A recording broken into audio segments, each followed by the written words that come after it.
कैसे हो मेरे प्रिय बच्चे। जब ब्रह्मांड चेतावनी देना बंद कर देता है ना तो वो एक्शन लेना शुरू कर देता है। उन्हें लगा था कि वो बच निकलेंगे। उन्होंने हंसी उड़ाई, इग्नोर किया और हर चेतावनी को हल्के में लिया। लेकिन क्या होता है जब ब्रह्मांड का सब्र ही जवाब दे जाए? सच बताऊं तो वो बिल्कुल भी अच्छा नहीं होता। एक फैक्ट है, 70% लोग कर्मा में मानते हैं, लेकिन ब्रह्मांड का न्याय कर्मा के धीरे धीरे चलने का इंतजार नहीं करता।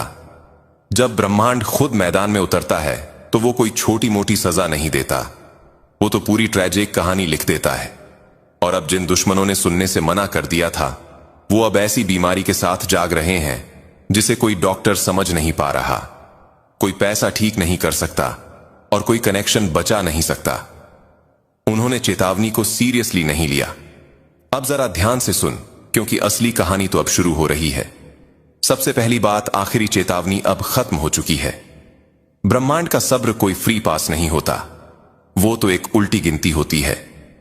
हर इग्नोर की गई चेतावनी, हर घमंडी हरकत, हर वो पल जब उन्हें लगा कि उन्हें कोई छू नहीं सकता, वो सिर्फ वक्त खत्म हो रहा था। उन्होंने सोचा कि चुप्पी का मतलब सुरक्षा है, लेकिन वो गलत थे। आखिरी चेतावनी अब खत्म हो चुकी है। यह कोई इत्तेफाक से हुई बुरी किस्मत नहीं है, यह एकदम सटीक हिसाब है। उनके पास हर मौका था वापस मुड़ने का, लेकिन उन्होंने और ज्यादा घमंड और ज्यादा धोखा और ज्यादा तबाही मचाई। अब वही सब्र जिसे वो कमजोरी समझ रहे थे, अब ऐसी ताकत बन गया है जिससे वह भाग नहीं सकते। जब न्याय शुरू होता है तो कोई अनाउंसमेंट नहीं होती, कोई फ्लैशिंग साइन नहीं, कोई ड्रामा नहीं। बस एक ऐसा बदलाव आता है जो इतना सच्चा होता है कि उनकी शांति छीन लेता है। शरीर को छूने से पहले ही पहले दरवाजे बंद होने लगते हैं, फिर लोग साथ छोड़ने लगते हैं। अचानक जो कभी आसान लगता था अब मुश्किल बन जाता है। बीमारी सिर्फ उनके शरीर में नहीं, उनके फाइनेंस, उनके रिश्तों, उनके असर में भी फैल जाती है। जो कुछ भी उन्होंने घमंड पर बनाया था अब ब्रह्मांड के न्याय के वजन से टूटने लगता है। जब तक उन्हें समझ आता है कि हो क्या रहा है, तब तक बहुत देर हो चुकी होती है। अब वो दुआएं जिनकी उन्होंने कभी परवाह नहीं की, अब उनके गले में ही अटक जाती है। वो बचने का रास्ता ढूंढते हैं, लेकिन कोई रास्ता नहीं बचता। जिस सब्र का उन्होंने गलत फायदा उठाया वो खत्म हो गया है, और अब जो बचा है वह चेतावनी नहीं, नतीजा है। यह सिर्फ कर्मा नहीं है, यह ब्रह्मांड उन्हें दिखा रहा है कि जब चेतावनियों को मजाक समझा जाता है तो क्या होता है, और अब वह हंस नहीं रहे। दूसरी बात, उनकी बीमारी सिर्फ शारीरिक नहीं है। यह बीमारी सिर्फ उनके शरीर में नहीं, उनकी पूरी जिंदगी में है। शुरू में वह इसे बुरी किस्मत कह सकते हैं, एक बुरा दौर, कुछ ऐसा जो ठीक हो जाएगा। लेकिन यह कोई बुखार या थकान नहीं है, यह तो अंदर से टूटना है। उनका दिमाग जो कभी तेज और कॉन्फिडेंट था अब उन्हीं के खिलाफ हो जाता है। वही जाले, मैनिपुलेशन और झूठ जो कभी उनकी ताकत थे अब उन्हीं पर उल्टे पड़ रहे हैं। वो चीजें भूलने लगते हैं, खुद पर शक करने लगते हैं। चिंता वहां घुस जाती है जहां कभी घमंड था। उनके अपने धोखे का वजन अब उन्हें पकड़ रहा है, और ऐसे दिमाग से कोई नहीं बच सकता जो खुद ही आराम नहीं करने देता। फिर उनकी आत्मा टूटने लगती है। जिन चीजों से उन्हें ताकत महसूस होती थी, कंट्रोल, असर, दबदबा, अब वह उन्हें कोई खुशी नहीं देती। वह खाली, बेचैन और थका हुआ महसूस करते हैं। वह कभी फेथ का मजाक उड़ाते थे, विनम्रता को छोटा समझते थे और चेतावनियों को इग्नोर करते थे। अब वो उन्हीं जगहों पर शांति ढूंढ रहे हैं जिनका वो कभी मजाक उड़ाते थे। लेकिन शांति उन्हें जवाब नहीं देती। उन्होंने उसे बहुत देर तक इग्नोर किया था। इसके बाद उनकी विरासत सड़ने लगती है। जो इज्जत वो मांगते थे वो चली जाती है, जो वफादारी वह चाहते थे वो फीकी पड़ जाती है। लोग उनसे दूरी बनाने लगते हैं, नफरत से नहीं बल्कि एक अजीब सी समझ से, क्योंकि सबको पता चल जाता है कि जब कोई गिरने वाला होता है तो उससे दूर रहना ही बेहतर है। उनका नाम जो कभी डर या तारीफ का जरिया था अब दया और चेतावनी में लिया जाता है। यह बीमारी सिर्फ सजा नहीं है, यह एक आईना है जो उन्हें दिखा रहा है कि वह क्या बन गए हैं। उन्हें लगा था कि उन्हें कोई छू नहीं सकता, कि नतीजे तो दूसरों के लिए होते हैं। अब उन्हें समझ आ रहा है कि सबसे बुरा दर्द सिर्फ शारीरिक नहीं होता। सबसे बुरा दर्द वो होता है जब तू अपने बनाए हुए सब कुछ को टूटते हुए देखती है और तू जिंदा है उसे महसूस करने के लिए, और कोई दवा, कोई पैसा, कोई ताकत उसे ठीक नहीं कर सकती। तीसरी बात, जो देरी हुई वही उनका जाल था। उन्हें लगा कि वह जीत रहे हैं। हर बार जब वो अपनी हरकतों से बच निकलते थे, उन्हें लगता था कि वह अजय हैं। कोई नतीजा नहीं, कोई रुकावट नहीं, सिर्फ सफलता। उन्होंने चुप्पी को मंजूरी समझा, सजा में हुई देरी को इस बात का सबूत माना कि उन्हें कोई छू नहीं सकता। लेकिन उन्हें यह नहीं पता था कि यह देरी कोई दया नहीं थी, यह तो एक सेटअप था। ब्रह्मांड हमेशा तुरंत सजा नहीं देता। कभी कभी वह लोगों को अपनी कब्र खुद खोदने देता है। उन्हें इतनी रस्सी देता है कि वह खुद ही अपनी गलतियों में फंस जाएं।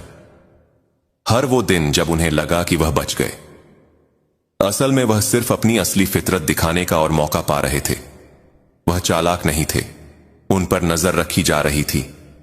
वो लकी नहीं थे, उन्हें बस अपने ही भ्रम में जीने दिया जा रहा था।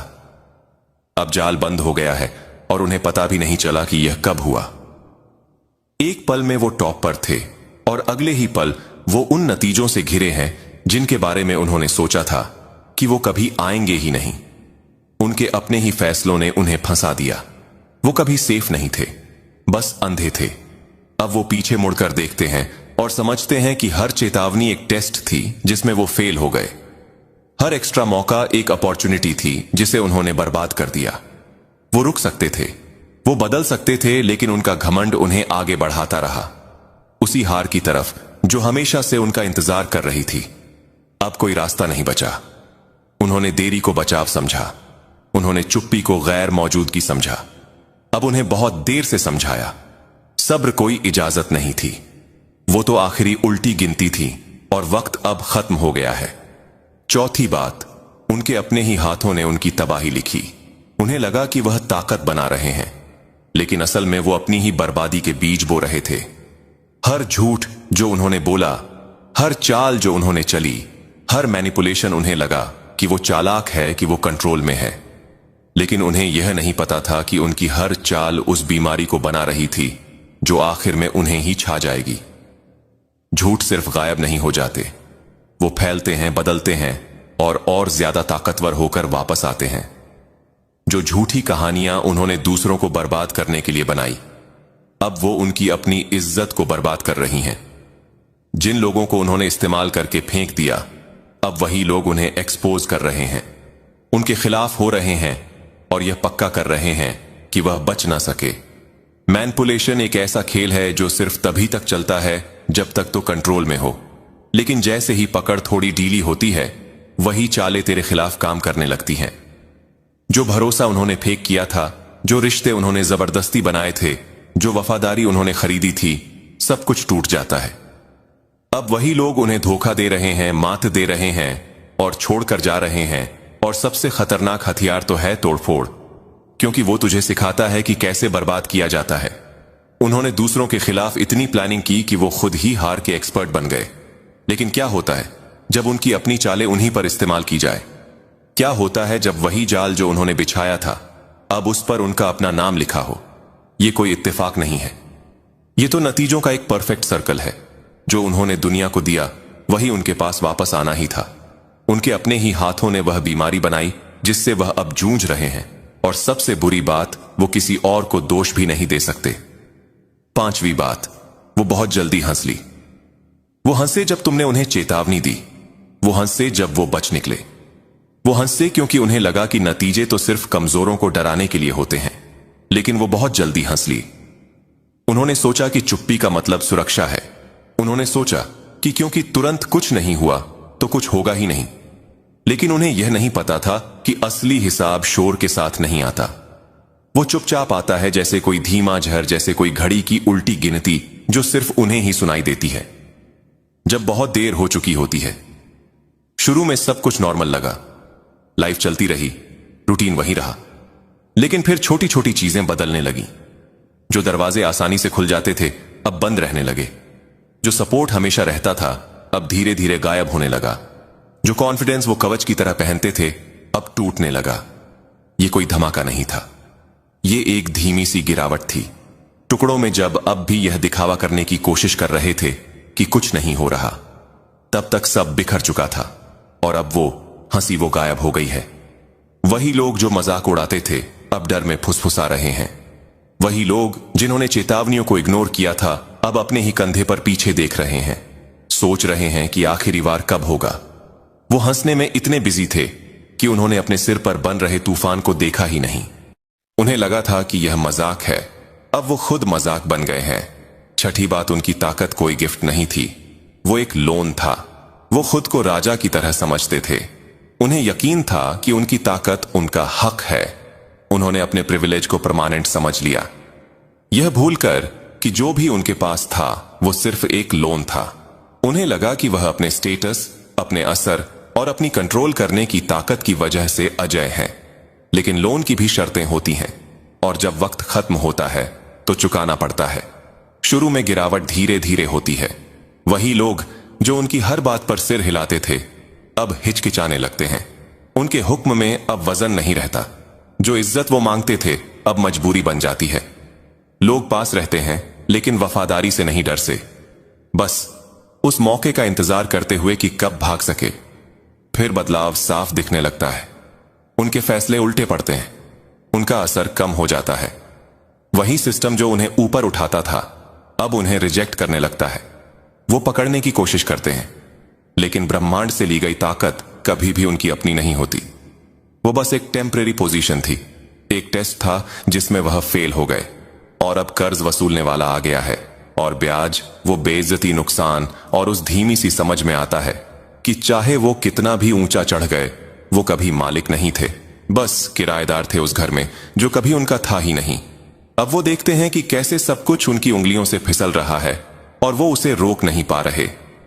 उन्हें लगा था कि वो चुने हुए हैं, वो खास हैं, लेकिन अब उन्हें समझ आ रहा है कि दी गई ताकत वापस भी ली जा सकती है और जब वो वापस ली जाती है तो कभी भी पहले जैसी नहीं लौटती। सातवीं बात, उनका अपना ही सर्कल उनके खिलाफ हो जाएगा। उन्होंने अपना राज कंट्रोल, मैनिपुलेशन और डर पर बनाया था। उन्हें लगता था कि उनका सर्किल वफादार है, लेकिन पावर पर बनी वफादारी असली नहीं होती, वो किराए की होती है। और जैसे ही पावर कमजोर होती है लोगों की वफादारी भी खत्म हो जाती है। शुरू में बदलाव छोटे होते हैं, लोग जल्दी जवाब देना बंद कर देते हैं।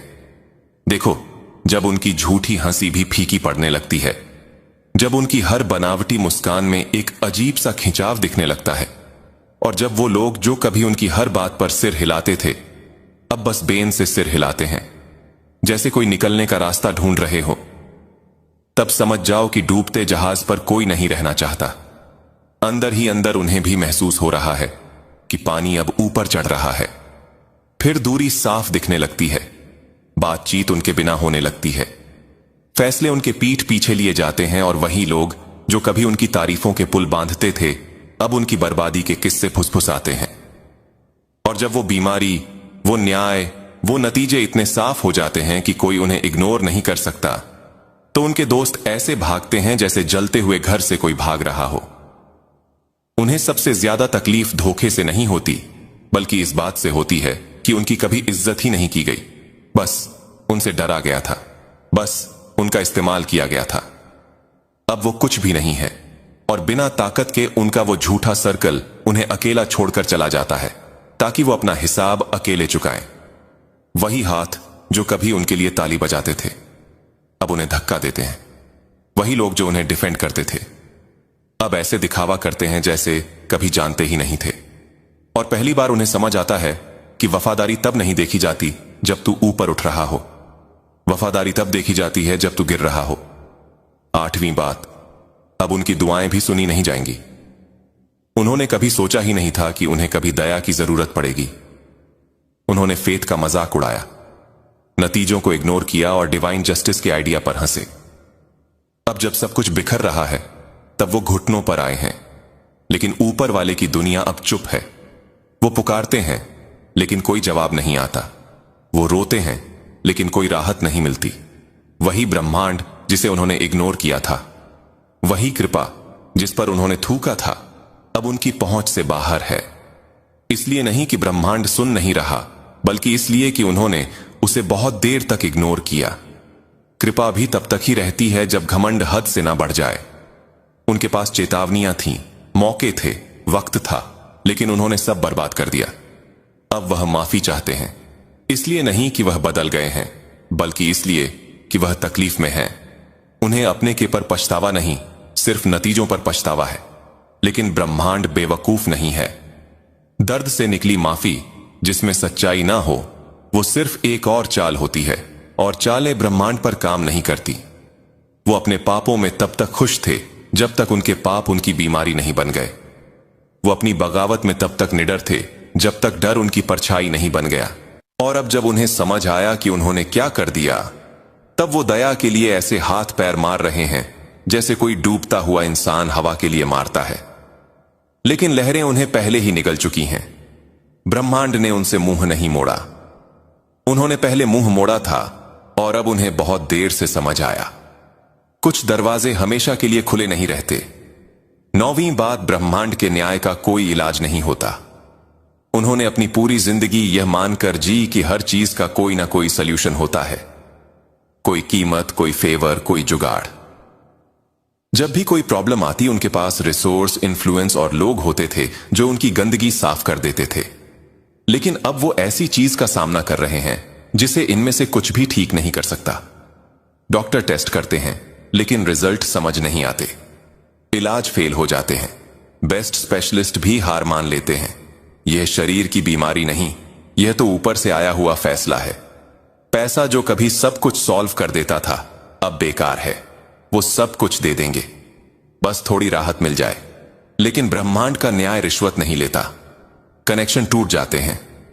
जिन ताकतवर लोगों पर वो भरोसा करते थे, वो अब चुप हैं, दूर हैं, अनइंटरेस्टेड हैं। जब वो टॉप पर थे तब इन्फ्लुएंस सब कुछ था, लेकिन अब जब वो गिर रहे हैं तो कुछ भी नहीं। वो मदद के लिए हाथ बढ़ाते हैं, लेकिन कोई भी डूबते जहाज से बंधना नहीं चाहता। एकमात्र इलाज वो है जो वह करने से मना कर देते हैं, खुद को झुकाना। सच्ची माफी सब कुछ बदल सकती है, लेकिन उनका घमंड उनके दर्द से भी बड़ा है। वो अब भी मानते हैं कि वह अपनी चालाकी से, अपनी मैनिपुलेशन से बच निकलेंगे। लेकिन ब्रह्मांड का न्याय वक्त में तुम्हारी जिंदगी में सब कुछ इतना शानदार होने वाला है कि तुम खुद हैरान रह जाओगे। खास तौर पर तुम्हारा परिवार और रिश्ते इस खुशी का सबसे बड़ा हिस्सा होंगे। तुम्हारा घर खुशियों का गर्व बनने वाला है, जहां हर कोने में हंसी झाक और प्यार भरा माहौल होगा। परिवार में एकता इतनी गहरी होगी कि हर छोटी बड़ी बात में सब एक दूसरे का साथ देंगे। कोई ना कोई ऐसा खास मौका आएगा जिसमें सारा परिवार एक साथ जमा होगा। शायद कोई बड़ा उत्सव, कोई शादी ब्याह, या फिर कोई ऐसी खुशी जो सबके चेहरों पर मुस्कान बिखेर देगी। घर में हर कोई एक दूसरे के साथ मिलकर ढेर सारे यादगार पल बनाएगा। सोचो वह शाम में जब सब साथ बैठकर पुरानी बातें याद करेंगे, हंसी मजाक करेंगे और शायद कोई पुराना गाना गुनगुनाएंगे। बच्चे, बड़े बूढ़े सब मिलकर मस्ती करेंगे। कोई त्योहार हो, कोई खास जलसा हो, या फिर यूं ही कोई दिन जिसे तुम सब मिलकर खास बना दोगे। ऐसा लगेगा जैसे हर दिन एक नई खुशी लेकर आ रहा है। तुम्हारे रिश्तों में वह कर्मजशी और अपनापन होगा जो दिल को सुकून देगा। बस तैयार रहो, क्योंकि यह खुशहाल वक्त तुम्हारा इंतजार कर रहा है। इसके अलावा एक और बात है, तुम जिंदगी में एक ऐसे मोड़ पर पहुंच चुके हो जहां तुम्हें बस एक फैसला लेना है। वह चीजें जिनका तुम बेसब्री से इंतजार कर रहे थे, वह अब तुम्हारे बहुत करीब है। तुम्हें बस सही निर्णय लेना है और वह चीज तुम्हारी हो जाएगी। साथ ही एक और खास बात, तुम्हारी जिंदगी में अगर कोई परेशानी या मुश्किल आने वाली थी, या शायद अभी भी आए, तो घबराना मत। तुम बहुत चतुराई से अपने दिमाग का इस्तेमाल करके उस मुश्किल से आसानी से बाहर निकल जाओगे। ऐसा लगेगा कि कोई बड़ी मुसीबत आ रही है और तुम सोचोगे कि शायद इससे निकलना मुश्किल है, लेकिन अचानक सब कुछ साफ हो जाएगा। तुम्हें एकदम से समझ आ जाएगा कि क्या करना है। यह तुम्हारी जिंदगी में एक ऐसा चमत्कार होगा जो तुम्हें हैरान कर देगा। तुम सचमुच दंग रह जाओगे। तुम सोच में पड़ जाओगे कि यह हुआ तो हुआ कैसे। एक पल के लिए तुम जैसे सुन्न हो जाओगे। तुम्हारे हाथ पैर भी जैसे काम करना बंद कर देंगे। ऐसा इसलिए क्योंकि तुम्हारे सामने एक बहुत बड़ी मुश्किल आने वाली है। लेकिन रुको, तुम उस मुश्किल से इतनी आसानी से बाहर निकल जाओगे कि तुम खुद हैरान रह जाओगे। तुम अपनी चतुराई, अपनी समझदारी का इस्तेमाल करके उस मुश्किल से बाहर आ जाओगे। फिर तुम कहोगे, अरे ये कैसे हो गया, ये तो नामुमकिन था। लेकिन वह नामुमकिन हो जाएगा। तुम पर हमेशा से एक खास सुरक्षा कवच रहा है। तुम किसी ऐसी शक्ति के घेरे में हो जो तुम्हें हर मुश्किल से बचा लेती है। यह साफ दिख रहा है कि तुम्हारी जिंदगी में कोई बड़ी परेशानी आएगी, लेकिन तुम उससे पूरी तरह सुरक्षित निकल जाओगे। तुम्हें एक खरोच तक नहीं आएगी। तुम अपनी समझदारी और रचनात्मकता का इस्तेमाल करके उस मुश्किल को चुटकियों में हल कर लोगे। उस वक्त तुम्हें समझ नहीं आएगा कि आखिर यह हुआ कैसे, लेकिन यह एक बड़ी कृपा होगी, एक ऐसा चमत्कार होगा जो तुम्हें दिखेगा और तुम उस मुश्किल से आसानी से बाहर आ जाओगे। यह बात इतनी साफ है कि तुम्हें यकीन हो जाएगा कि तुम सचमुच किसी खास शक्ति का हिस्सा हो। वो शक्तियां हमेशा तुम्हारे आसपास हैं। जिंदगी में कई बार मुश्किलें आती हैं और लोग कहते हैं, अरे इतनी आसान सी चीज थी, फिर भी मैं इसमें फंस गया। लेकिन तुम्हारे साथ ऐसा नहीं होगा। तुम्हारी जिंदगी में भले ही तूफान जैसी मुश्किल आए, पर तुम एक झटके में उससे बाहर निकल जाओगे। तुम्हें पता भी नहीं चलेगा कि यह कैसे हुआ। यह एक बड़ी कृपा होगी, एक ऐसी शक्ति जो तुम पर बरसेगी। अभी इसी वक्त हाथ जोड़कर उस शक्ति को धन्यवाद कहो, बोलो शुक्रिया। यह मत भूलना, अगर तुम लिख नहीं सकते तो मन ही मन में शुक्रिया कह दो, क्योंकि यह कृपा तुम पर होने वाली है। जिंदगी में कई बार ऐसा होता है कि हम छोटी छोटी बातों में फंस जाते हैं, लेकिन तुम्हारे साथ ऐसा नहीं होगा। तुम उस तूफान से आसानी से निकल जाओगे और तुम्हें यकीन हो जाएगा कि तुम सचमुच किसी बड़ी शक्ति का हिस्सा हो। वो शक्तियां हमेशा तुम्हारे साथ है। शायद यही तुम्हारी जिंदगी में एक बहुत बड़ा चमत्कार होगा, जहां सब कुछ तुम्हारे लिए साफ हो जाएगा। और आने वाले वक्त में मैं तुम्हारी जिंदगी में बहुत सारी रौनक और खुशहाली देख रहा हूं। लेकिन एक बात का ध्यान रखना, तुम्हें अपने अनुशासन में रहना है। अनुशासन को बरकरार रखना है। तुम्हें सत्य और आध्यात्मिक रास्ते पर और ज्यादा चलना है। तुम्हारी जिंदगी में चमत्कार हो रहे हैं और वह बड़ी ताकत तुम्हारे साथ है। वह तुम्हें हर मुश्किल से पलक झपकते ही बाहर निकाल देगी। तो तुम्हारा क्या काम है? तुम उस ताकत के साथ जुड़े रहो। अभी से ही उस ताकत को धन्यवाद देना शुरू कर दो। यह मत कहना कि धन्यवाद, मैं तो मुश्किल से बाहर आ गया। मुश्किल जैसे नकारात्मक शब्द बिल्कुल मत बोलना। बस इतना कहना है, धन्यवाद मेरे साथ हो, मेरी जिंदगी में सब कुछ बहुत अच्छा हो रहा है। धन्यवाद, बहुत बहुत धन्यवाद। जब तुम ऐसा करोगे तो तुम्हें खुद महसूस होगा कि सब कुछ कितनी आसानी से हो रहा है। ऐसा लगेगा कि अरे यह कैसे हो गया। लेकिन एक बात और ध्यान में रखना, तुम किसी बड़ी मुश्किल में फंसने वाले हो। सुनने में यह थोड़ा नकारात्मक लग सकता है, लेकिन पूरी बात सुनो। उस मुश्किल में तुम ज्यादा देर तक नहीं रहोगे।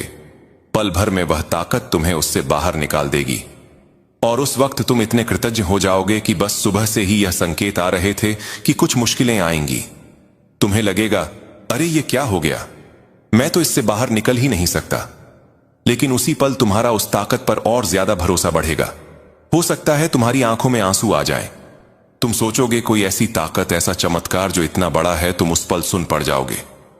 ये बात बहुत जोर शोर से सामने आ रही है। तुम अपनी चतुराई और समझदारी से उस मुश्किल से आसानी से बाहर निकल जाओगे। जो ताकत तुम्हारे साथ है उसे जरूर धन्यवाद कहना। 444 और 88 लिखकर बोलो शुक्रिया, तुम मेरे साथ हो। अच्छा, अब सब कुछ संतुलन में आ रहा है तो उस ताकत को जरूर शुक्रिया कहो। साथ ही यह भी ध्यान रखो कि अपने अनुशासन में रहना है। तुम्हारे पास जो ज्ञान है उसे और बढ़ाने की जरूरत नहीं है।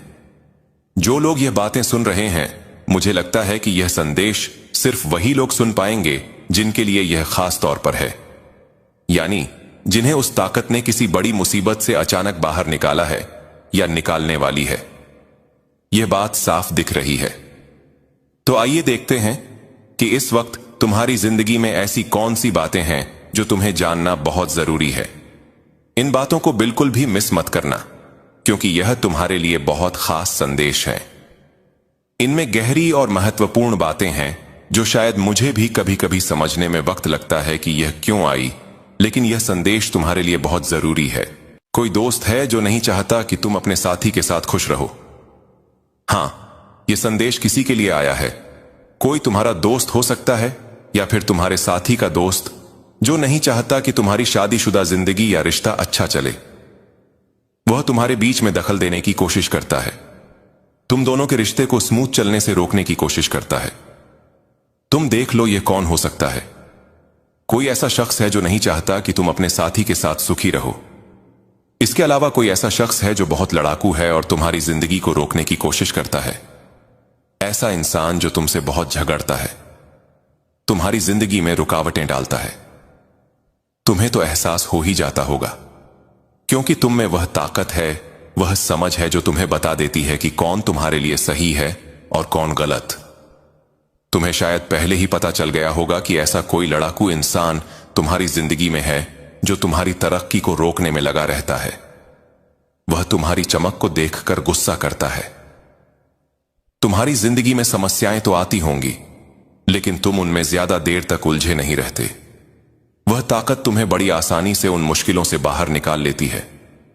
तुम्हारी जिंदगी में उतार चढ़ाव तो आते हैं, लेकिन तुम हमेशा संतुलन बनाए रखते हो। यह बात साफ है कि तुम उन मुश्किलों में ज्यादा देर तक फंसते नहीं हो, क्योंकि वह ताकत तुम्हें हमेशा सही रास्ते पर ले आती है। अभी के वक्त में मैं देख रहा हूं कि तुम्हारी जिंदगी में कुछ परेशानियां आ सकती हैं। ठीक है, कुछ अड़चनें सामने आ सकती हैं, लेकिन पहले की तरह तुम इतनी आसानी से इनसे बाहर नहीं आए हो। पर जो मुश्किल अभी तुम्हारी जिंदगी में आ रही है, उसके लिए तुम्हें बहुत ज्यादा आभारी होना चाहिए। मुझे भी आभारी होना चाहिए, क्योंकि यह संदेश सबके लिए है। यह परेशानियां तुम्हारी जिंदगी में आएंगी और पलक झपकते ही गायब हो जाएंगी। यह बात बहुत ज्यादा जोर पकड़ रही है। बहुत सारे लोग यह देख चुके हैं और इसीलिए कुछ लोगों को तुमसे बहुत दिक्कत है। वह सोचते हैं कि तुम्हारी जिंदगी में परेशानियां तो आती हैं, लेकिन पता नहीं यह इंसान किस मिट्टी का बना है जो हर बार इतनी आसानी से उनसे बाहर निकल जाता है। कौन सी ताकत है जो तुम्हें इतना सपोर्ट करती है, जो तुम्हें हर बार बचा लेती है। कुछ लोग तो इस बात से बहुत ज्यादा गुस्से में हैं, बहुत चिढ़े हुए हैं। यहां एक बात खास तौर पर सामने आ रही है, सावधान रहो।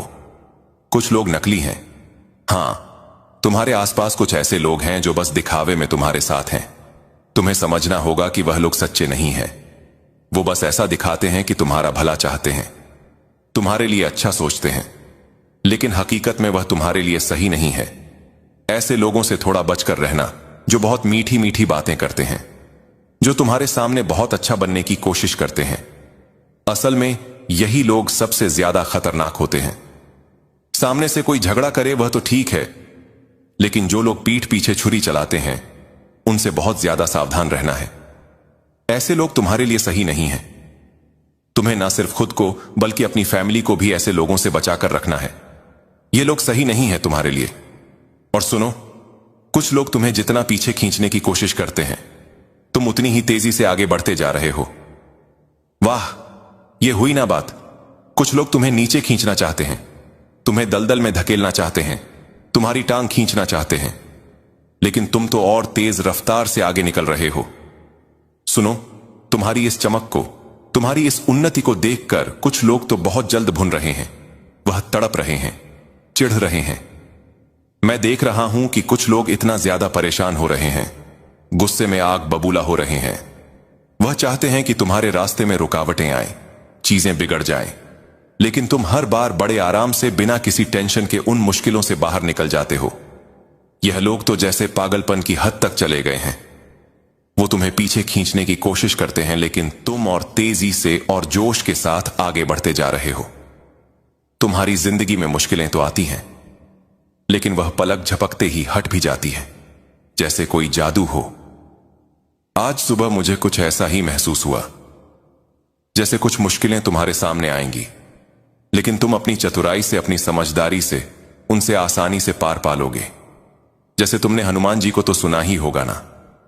मुझे ऐसा लग रहा है कि जैसे उनकी कृपा तुम पर है। जिस तरह हनुमान जी अपनी चतुराई और ताकत से हर मुश्किल को हल्का कर देते हैं, वैसे ही तुम भी अपनी समझदारी से हर परेशानी से निकल जाओगे।